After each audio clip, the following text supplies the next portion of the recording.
பொய்யிலேயே பிறந்து பொய்யிலேயே வளர்ந்த புலவர் பெருமானே, கொஞ்சம் அத திருத்தி சொல்றேன், புலுகர் பெருமானே.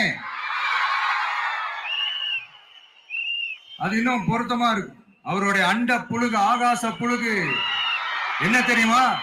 பெண்களுக்கு பாதுகாப்பு தமிழ்நாட்டுல எங்க போனாலும் கொட்டி கிடக்குதான். அப்படி அது உண்மைனா அண்ணா யூனிவர்சிட்டி அந்த பொண்ணுக்கு ஏன் சார் அப்படி ஒரு கொடுமை நடந்துச்சு?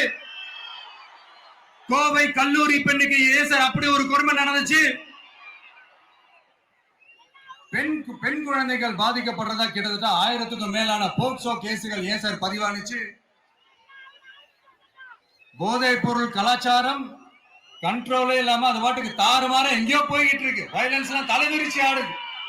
அதுக்கு ஒரு ரீசெண்ட் எக்ஸாம்பிள் அந்த ரயில்வே ஸ்டேஷன்ல அந்த சிறுவர்கள் எல்லாரும் சேர்ந்து செஞ்ச அந்த சம்பவம். சட்டம் ஒழுங்கு சரியா இருந்தா ஏன் சார் இப்படி எல்லாம் நடக்குது?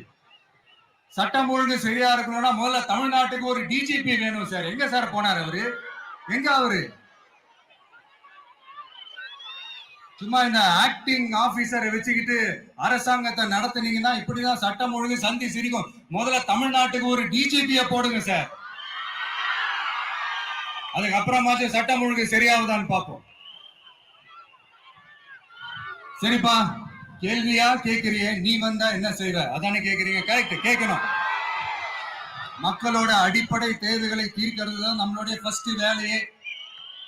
அதை தீர்க்கிறதுக்கான அந்த தேடி போறது, அதோட சொல்யூஷனை தேடி போறதுதான் நம்மளுடைய ஃபர்ஸ்ட் அஜெண்டாவே. கொஞ்சம் வெயிட் பண்ணுங்க, தேர்தல் அறிக்கை ரெடி ஆயிட்டு இருக்கு. தெளிவான ஒரு தேர்தல் அறிக்கையாவது வரும்.